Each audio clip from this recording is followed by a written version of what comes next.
Hey, Knicks Nation, how you doing? This is Sincere from Sincere Knicks Fan 34. How are you doing? Hey, I'm doing good myself. You know what I'm saying? I'm just happy that my New York Knicks beat the Miami Heat as I was hoping. They went and did their thing as I just to be expected. I'm real happy.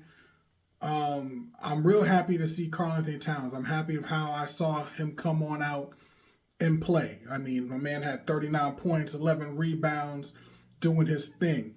I was happy with Shamet. I told you there might be a Shamet sighting. Those who didn't believe me, I said I expect there to be a Shamet sighting, and I was expecting there to be a Clarkson sighting. And they both stood up. They stepped their game up for the game with Brunson being out. So Shamet had 36 points, and Clarkson had 24 to add on, and they did damage on the scoring side. They definitely helped balance out the scoring load to go help Karl Anthony Towns. So very excited about that. Very happy about that. I like what I saw in terms of the ball movement. I like that it was better ball movement. I like that there was better body movement. It was a more active flow as a team. You know what I'm saying? I'm not trying to say that Brunson's a horrible player. Clearly, he's not. He's a freaking all NBA. He knows what he's doing. But the idea basically was in the last game or so, in my opinion, he was holding the ball a little too much. He was dribbling a little too much. And the idea is for the position he plays as captain. He's given a certain form of grace. He's given a little bit of grace being the leader of that team and being a player who is expected to be responsible for the offensive load every single night when he plays. So with that is a little bit of grace, a little bit of patience, but I'm glad to see how well we handled. I said it before, someone's getting popped in the mouth. We got popped in the mouth before with Orlando. We came and popped Miami in the mouth this go round. And I'm glad to see how we responded, because the idea is, we didn't try to do something different. We went out there and we played still more of our game. You know what I'm saying? We went out there and got 32 assists. That's been very comparable to how we've been playing in the last 3 or 4 games. Having 30 assists or near 30 assists every single game in the last 3 or 4 games, we've been stepping that up. Our number of steals, we got 9 steals. 9 steals. 7 of those came from our guy Bridges. That was pretty impressive right there.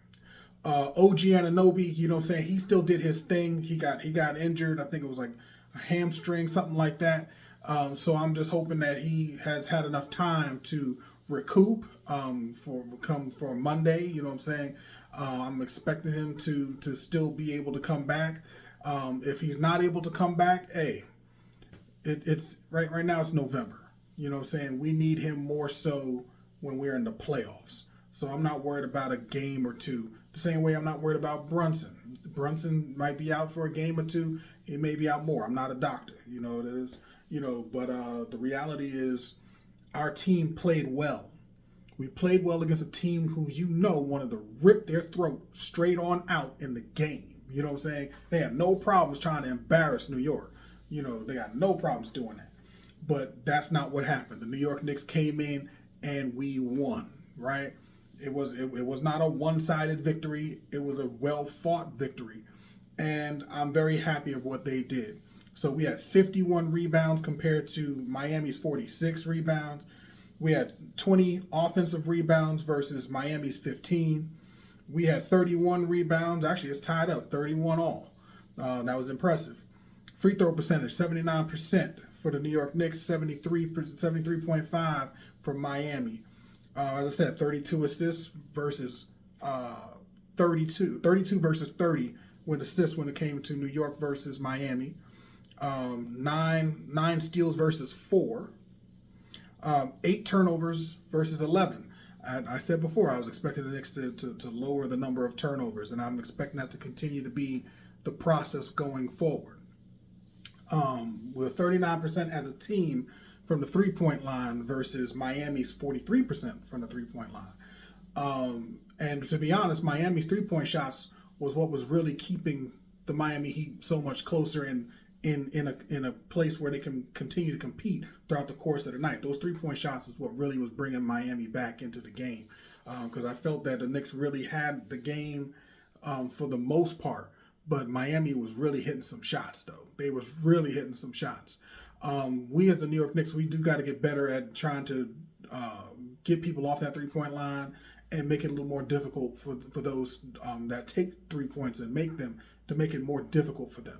Put that pressure on. And I think we'll do that. Again, this is just the beginning of the season, so I expect our New York Knicks to do better. And we will be better. With Brunson out, I still expect Clarkson, Shamet, even McBride to really step their game up.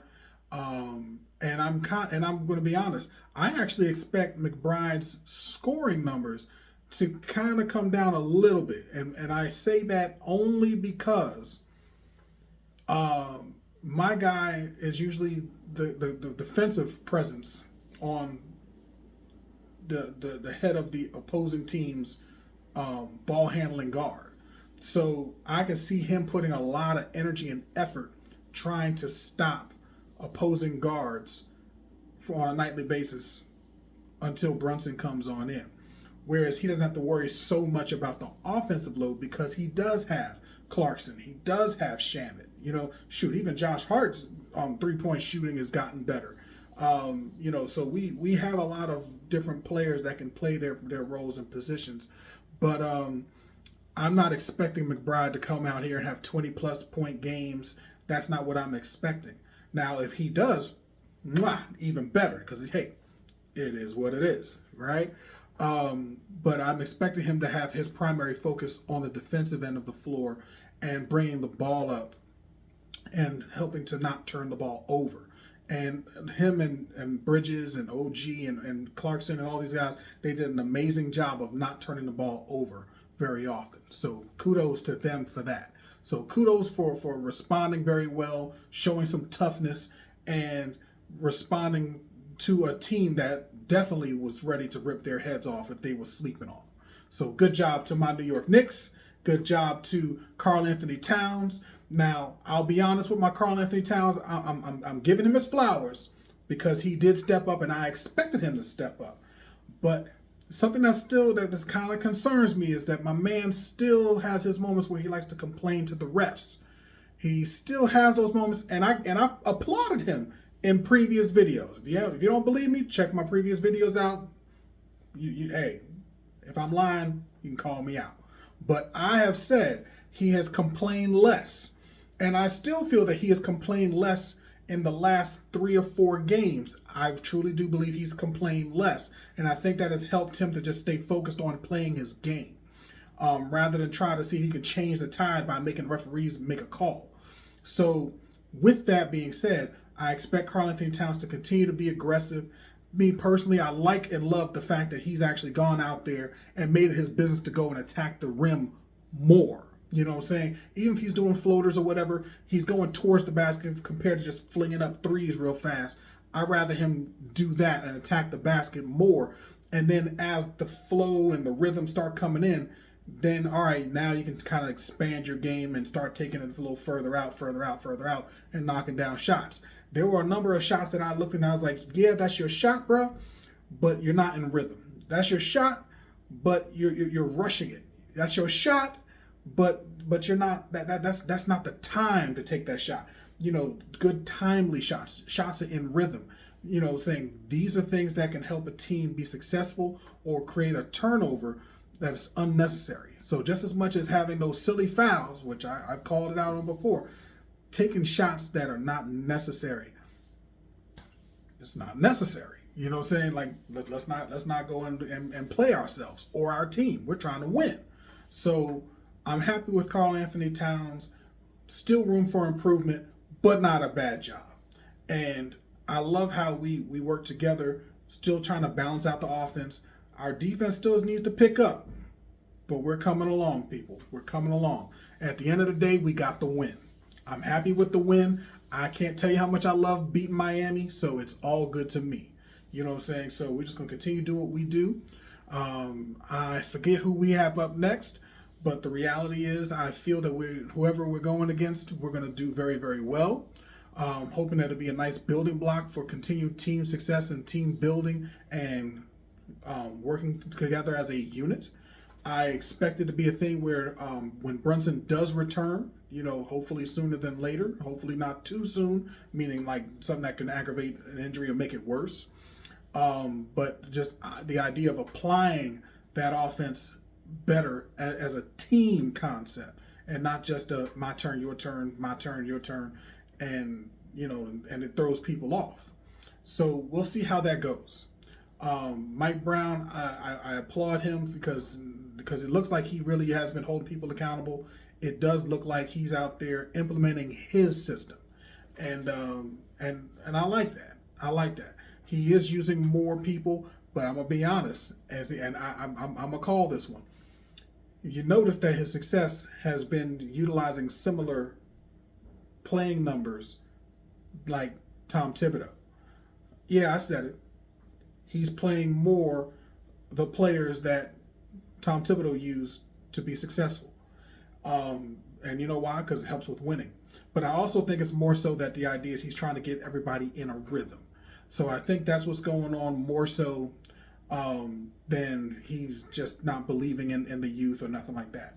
So I do expect him to involve more of the bench. I said it before, Haporti I just think is just more of an insurance policy. We still have Jemison. We still have a number of players that can come in. But the idea is I expect it to be a thing where once he knows that his starting unit and his second unit are more in that rhythm, that groove, I think that you will see more of an expansion of the other players in that third unit and trying to plug and play all those different players, whether it be Diawara or Haporti or Tyler Kolek. These guys are going to have some time, but I think it's going to require the first and second unit to get more acclimated one to another with this system. And I think it'll work out. So we'll see how that goes. So with all that being said, you know what I'm saying, I appreciate y'all looking out here. I appreciate what y'all doing. If you haven't already, please subscribe, like, share, comment. It's all good here. All right. So you all have a good day. I will talk to you later. Hey, let's get it. Talk to you later.